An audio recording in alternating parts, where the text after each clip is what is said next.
मितेश ताके सादर करीत आहे इकेगाई या जगप्रसिद्ध पुस्तकाचा सारांश. कल्पना करा, जगात एक असंही बेट आहे जिथे लोक म्हातारं कसं व्हायचं हेच जणू विसरून गेले आहेत. म्हणजे जिथे 100 वर्ष वयाचे लोक नुसते जिवंत नाहीत, तर ते उत्साहाने बागेत काम करतात, मित्रांना भेटतात आणि रोज सकाळी एका प्रचंड ऊर्जेने जागे होतात. अगदी खरंय. आणि हे ऐकायला एखाद्या कथेसारखं वाटत असलं तरी हे पूर्णपणे सत्य आहे. हो ना. आजच्या या सखोल चर्चेत आपण एका अत्यंत महत्त्वाच्या प्रश्नावर बोलणार आहोत. तो प्रश्न म्हणजे एक दीर्घ, निरोगी आणि खऱ्या अर्थाने अर्थपूर्ण जीवन कसं जगायचं. आपण आज हेक्टर गार्सिया आणि फ्रान्सिस्क मिरालेस यांच्या इकेगाई या जगप्रसिद्ध पुस्तकातील संशोधनाचे आणि तत्वज्ञानाचे विश्लेषण करणार आहोत. नक्कीच. आणि सर्वात महत्वाची गोष्ट म्हणजे या पुस्तकाने जगभरातील आरोग्य आणि मानसशास्त्र तज्ज्ञांचे लक्ष वेधून घेतले आहे. कारण दीर्घायुष्यासाठी आपण सहसा महागडी औषधे, सप्लिमेंट्स किंवा अतिशय कठीण अशा व्यायाम पद्धतींचा विचार करतो. बरोबर. पण जपानमधील हे लोक अतिशय सोप्या, नैसर्गिक आणि सहज करता येणाऱ्या गोष्टींमधून हे सगळं साध्य करतात. आपण आज फक्त ते लोक काय करतात हे पाहणार नाही, तर त्यांच्या या सवयींच्या मागे नेमकं कोणतं जीवशास्त्र आणि मानसशास्त्र दडलंय, ते का काम करतं हे समजून घेणार आहोत. हो, आणि म्हणूनच ही चर्चा खूप रंजक ठरणार आहे. पण या सगळ्याची सुरुवात इकेगाई या शब्दाने होते. हा शब्द ऐकायला थोडा जड आणि अतिशय तात्विक वाटतो, पण समजा आपल्याला हे तत्वज्ञान एखाद्या 10 वर्षांच्या मुलाला समजून सांगायचं असेल, तर ते कसं सांगता येईल? अच्छा, इकेगाईचा अगदी साधा आणि सोप्पा अर्थ सांगायचा तर ती गोष्ट जी तुम्हाला सकाळी आनंदाने झोपेतून उठायला लावते. म्हणजे जसं एखाद्या 10 वर्षांच्या मुलाला रविवारी क्रिकेट खेळायला जायचं असतं. हो, तेव्हा त्याला आईवडिलांनी उठवावं लागत नाही. तो न कंटाळता पहाटेच उठतो. अगदी तेच. ती जी क्रिकेटची ओढ आहे, तो जो उत्साह आहे, तीच त्याची इकेगाई आहे. मोठ्या माणसांच्या जगात सांगायचं तर इकेगाई म्हणजे 4 महत्वाच्या वर्तुळांचा संगम असतो. बरं. कोणती आहेत ही 4 वर्तुळे? पहिलं वर्तुळ म्हणजे तुम्हाला मनापासून काय करायला आवडतं. दुसरं म्हणजे तुम्ही कोणत्या गोष्टीत खूप कुशल आहात किंवा पारंगत आहात. तिसरं वर्तुळ आहे की या जगाला सध्या कोणत्या गोष्टीची गरज आहे. आणि चौथं म्हणजे ज्यातून तुमचा उदरनिर्वाह होऊ शकतो. अच्छा, म्हणजे या 4ही गोष्टी जिथे एकत्र येतात, तिथे आपली इकेगाई असते. हो, जेव्हा ही 4ही वर्तुळे एकाच बिंदूवर येतात, तो सुवर्ण मध्य म्हणजेच तुमची इकेगाई असते. थांबा. इथे मला एक शंका आहे. म्हणजे समजा मला दिवसभर नुसती झोप काढायला किंवा चित्रपट बघायला आवडत असेल, तर मी माझा उदरनिर्वाह त्यातून कसा करणार? म्हणजे आपली आवड आणि जगाची गरज यात ताळमेळ बसणं खूप कठीण नाही का? हाच तर कळीचा मुद्दा आहे. नुसती आवड असणं पुरेसं नसतं. म्हणूनच इकेगाईला स्वार्थ आणि परमार्थ यांचा सुवर्णमध्य म्हटलं जातं. म्हणजे नुसती आवड असून चालणार नाही, तर त्यात काहीतरी मूल्य असायला हवा. अगदी बरोबर. जर तुम्हाला चित्रपट बघायला आवडत असेल आणि तुम्ही त्यात पारंगत असाल, तर जगाला चांगल्या समीक्षकांची गरज असू शकते. तुम्ही त्यातून उदरनिर्वाह करू शकता. पण इथे मुख्य उद्देश हा आहे की तुम्ही जे काही काम करतात त्यात तुम्हाला सार्थकता वाटली पाहिजे. खरंय.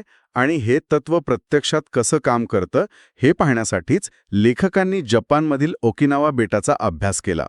हा भाग जगातील अशा काही मोजक्या ब्लू झोन्सपैकी एक आहे जिथे लोकांचे आयुष्य सर्वात जास्त असते. हो, आणि पुस्तकातील तो आकडा खरोखरच थक्क करणारा आहे. ओकिनावामध्ये दर 1,00,000 लोकांमागे जवळपास 24 ते 25 लोक हे 100 वर्षांपेक्षा अधिक आयुष्य जगतात. हे जागतिक सरासरीपेक्षा प्रचंड जास्त आहे. बापरे, हा आकडा खरंच खूप मोठा आहे. पण यामागे नक्की काय आहे? हे त्यांच्या जनुकीय वैशिष्ट्यांमुळे आहे की त्यांचा आहार याला कारणीभूत आहे? जनुकांचा वाटा नक्कीच असतो, पण ओकिनावाचे रहस्य त्यांच्या जीवनशैलीत आणि विशेषतः त्यांच्या आहारात दडलेले आहे. तिथे लोक दिवसाला फक्त 1800 ते 1900 कॅलरीज घेतात, जे पाश्चिमात्य देशांच्या तुलनेत खूपच कमी आहे. म्हणजे ते खूपच कमी जेवतात. हो ना. आणि यामागे त्यांचा एक अत्यंत महत्वाचा सांस्कृतिक नियम आहे, ज्याला ते हारा हाची-बू असं म्हणतात. याचा अर्थ असा की पोट फक्त 80% भरेपर्यंतच जेवणे.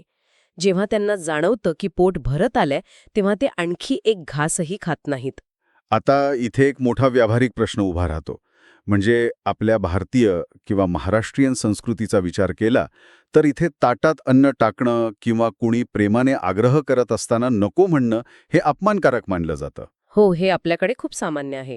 आईची शपथ आहे अजून एक पोळी घे अशा आग्रहाच्या वातावरणात हा 80% नियम कसा पाळायचा आणि मुळात आपलं पोट 80%च भरलंय हे ओळखायचं तरी कसं? हां, अतिशय योग्य प्रश्न आहे आणि याचं उत्तर आपल्या जीवशास्त्रात दडलं आहे.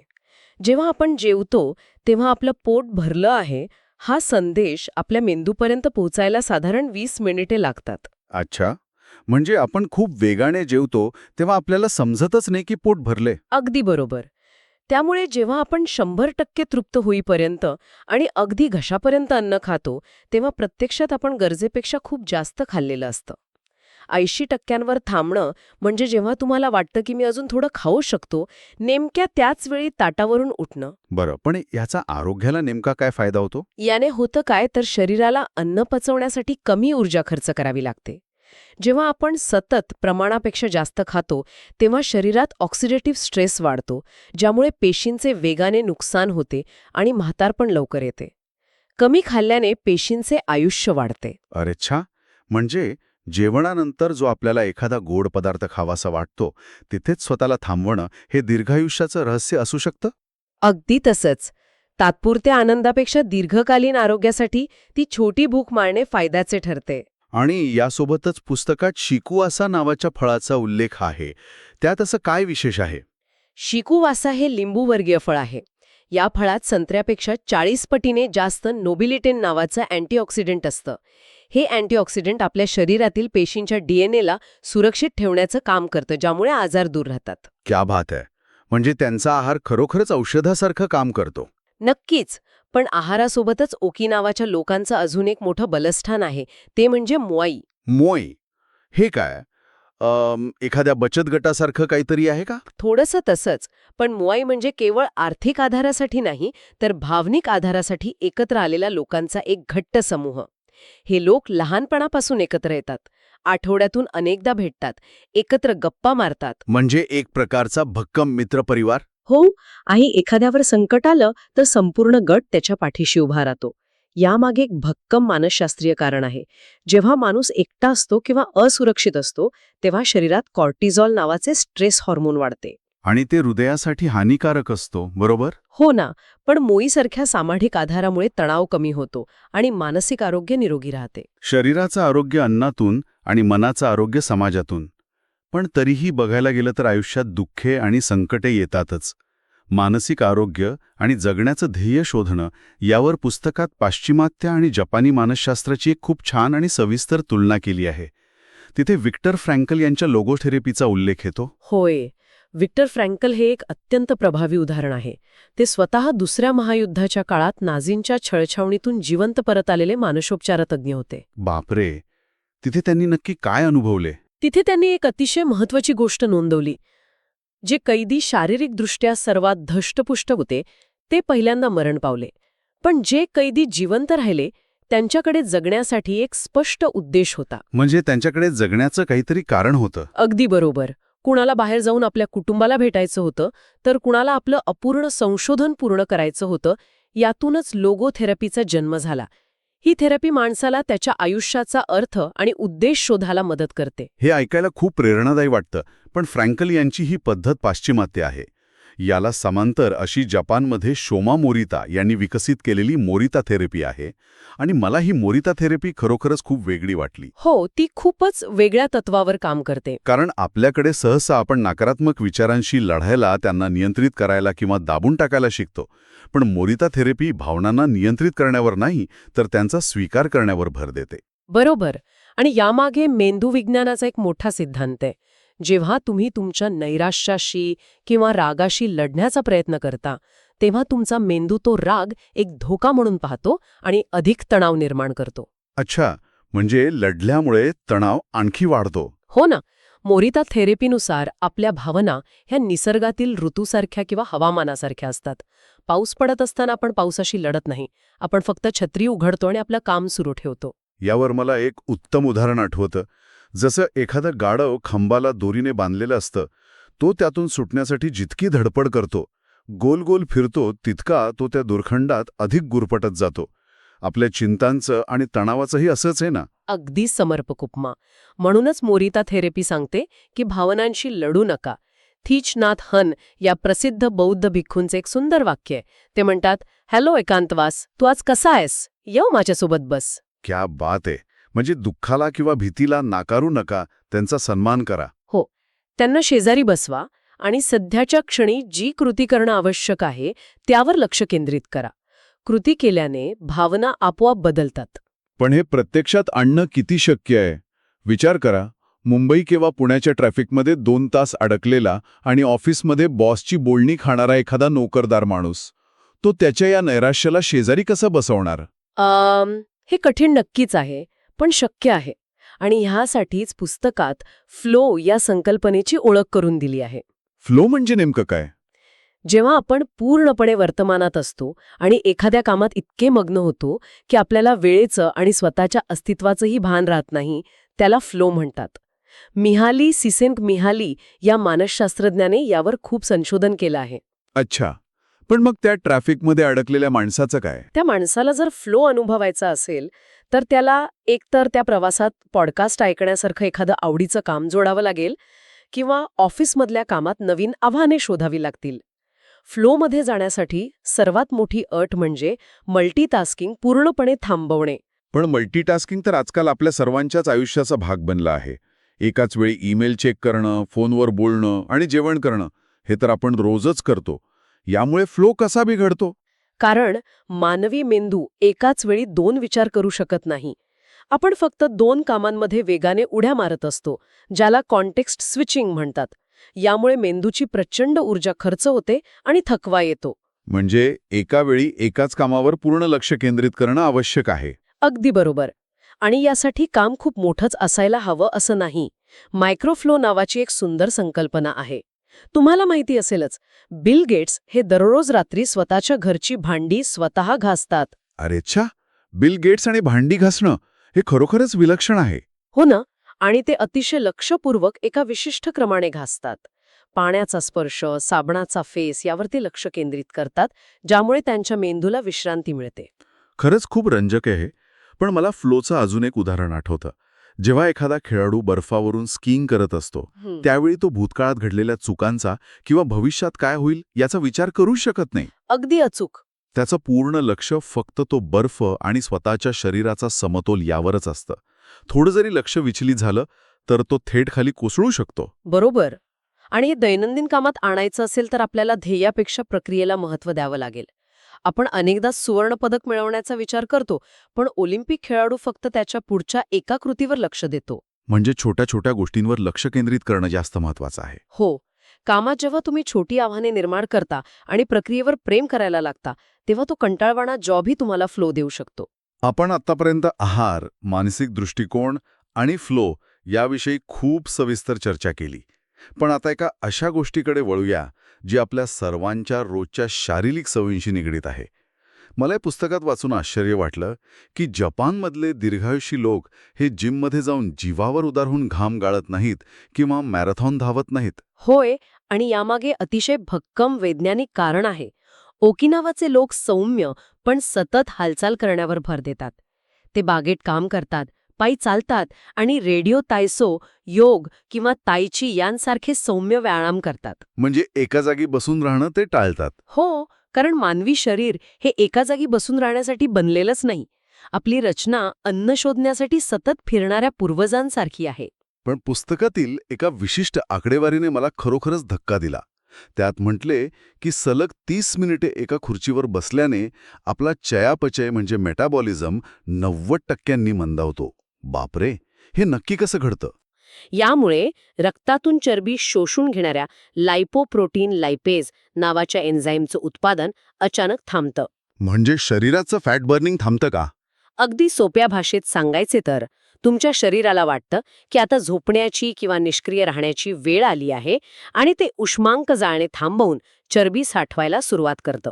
हे खूपच डोळे उघडणारं आहे. मग यावर उपाय काय? म्हणूनच दर अर्ध्या तासाने फक्त 5 मिनिटे उभे राहिल्याने किंवा चालल्याने हे एन्झाईम पुन्हा सक्रिय होतं. निरोगी राहण्यासाठी रोज 1 तास जिममध्ये जाऊन उरलेले 23 तास बसून राहण्यापेक्षा दिवसभर थोडी थोडी हालचाल करत राहणं जास्त फायदेशीर आहे. अगदी खरंय. आणि शरीराच्या या लवचिकतेसोबतच मनाच्या लवचिकतेवर बोलताना पुस्तकात अँटी फ्रजाईल ही एक भारी संकल्पना मांडली आहे. लवचिकता म्हणजे संकटातून सावरून पुन्हा पहिल्यासारखं उभं राहणं, हे आपल्याला माहिती आहे. पण मग हे अँटी फ्रजाईल काय? नसीम तालेब यांनी ही संकल्पना मांडली आहे. लवचिकता म्हणजे एखाद्या रबर बँडसारखं, ज्याला ताणलं तरी तो पुन्हा मूळ आकारात येतो. पण अँटी फ्रेजाईल म्हणजे संकटातून सावरून आधीपेक्षा अधिक मजबूत आणि उत्तम होणं. म्हणजे संकटाचा उपयोग स्वतःच्या फायद्यासाठी करून घेणं. हो, जसं आपण व्यायाम करताना स्नायूंवर ताण देतो तेव्हा पेशी तुटतात, पण विश्रांती घेतल्यानंतर शरीर त्या स्नायूंना आधीपेक्षा अधिक मोठे आणि मजबूत बनवतं.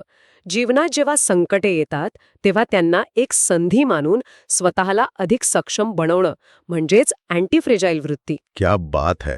संकटातून तुटण्याऐवजी अधिक कणखर होणं. आणि याच जीवनशैलीला आकार देणाऱ्या 2 अत्यंत सुंदर जपानी संकल्पना पुस्तकात आहेत. त्या म्हणजे वाबी साबी आणि इचिगो इचिए. या दोन्ही संकल्पना आजच्या काळासाठी खूप महत्वाच्या आहेत. हो ना. आजच्या काळात जेव्हा आपण सगळे इंस्टाग्रामवर परफेक्ट आयुष्य दाखवण्याच्या शर्यतीत धावत असतो, तेव्हा वाबी साबी आपल्याला अपूर्णतेतील सौंदर्य शोधायला शिकवतं. जसं जपानी लोक एखादा तडे गेलेला चहाचा कप टाकून देत नाहीत, तर तो सोन्याच्या तारेने सांधतात. आणि तो कप त्यांना अधिक सुंदर वाटतो, कारण त्या तड्यांमध्ये एक इतिहास असतो. अतिशय सुंदर अर्थ याचा. वाबीसाबी आपल्याला शिकवतं की जग अपूर्ण आहे, आपण स्वतः अपूर्ण आहोत आणि तरीही ते सुंदर आहे. हे आपल्याला परफेक्शनच्या तणावातून मुक्त करतं. आणि ती दुसरी संकल्पना कोणती? इचिगो इचिए. हो, इचिगो इचिए याचा अर्थ असा की हा क्षण फक्त आत्ताच आहे, तो पुन्हा कधीच येणार नाही. त्यामुळे तो क्षण पूर्णपणे आणि जाणीवपूर्वक जगणे. म्हणजे वर्तमानात जगण्यावरच याचा भर आहे. अगदी बरोबर. जेव्हा आपण भूतकाळाचे ओझे आणि भविष्याची चिंता सोडून देतो, तेव्हाच आपण खऱ्या अर्थाने निरोगी आयुष्य जगू शकतो. तर आपण या अतिशय सखोल आणि रंजक चर्चेच्या शेवटाकडे आलो आहोत. आपण इकेगाईचे 4 स्तंभ पाहिले. ओकिनावा लोकांचा 80% आहाराचा नियम पाहिला. मोईचा सामाजिक आधार, मोरिता थेरपीतून भावनांचा स्वीकार, कामातील फ्लो आणि सततची शारीरिक हालचाल यावर सविस्तर बोललो. हे सर्व पाहता दीर्घायुष्याचे हे नियम किती सोपे आणि नैसर्गिक आहेत हे लक्षात येतं. नक्कीच.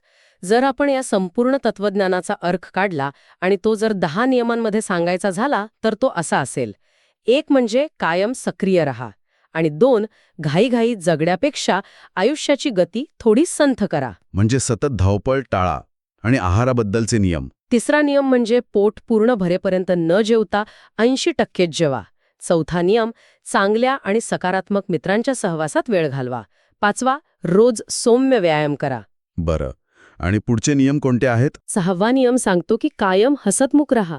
7वा स्वतःला निसर्गाशी पुन्हा जोडून घ्या. 8वा नियम आहे कृतज्ञता व्यक्त करा. 9वा नियम वर्तमानात जगा.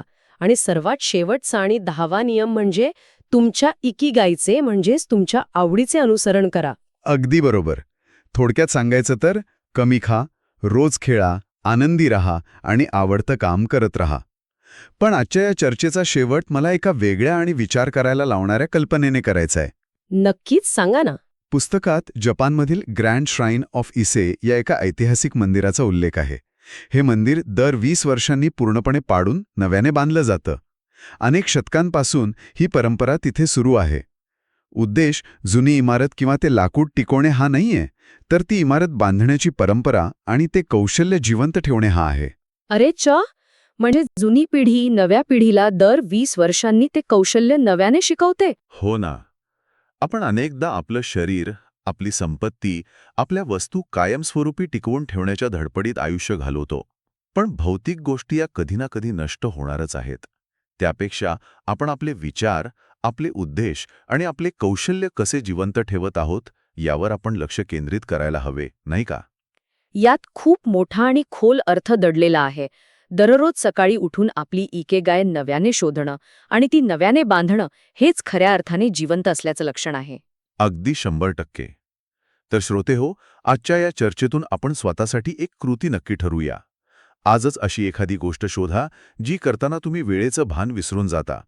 मग ते गाणी ऐकणं असो, बागेतल्या झाडांना पाणी देणं असो, एखादं चित्र काढणं असो किंवा अगदी मन लावून स्वयंपाक करणं असो. हो, ज्या कृतीत तुम्ही फ्लोमध्ये असता ती कृती दिवसातील किमान 15 मिनिटे आवर्जून करा. नक्कीच. तो वेळ फक्त तुमच्यासाठी आणि त्या कामासाठी असेल. कोण जाणे, कदाचित त्याच 15 मिनिटांच्या एकाग्र प्रवासात तुम्हाला तुमची खरी इकेगाई लपलेली सापडेल. स्वतःशी जोडले जा, विचार करत रहा आणि तुमची इकेगाई शोधत रहा.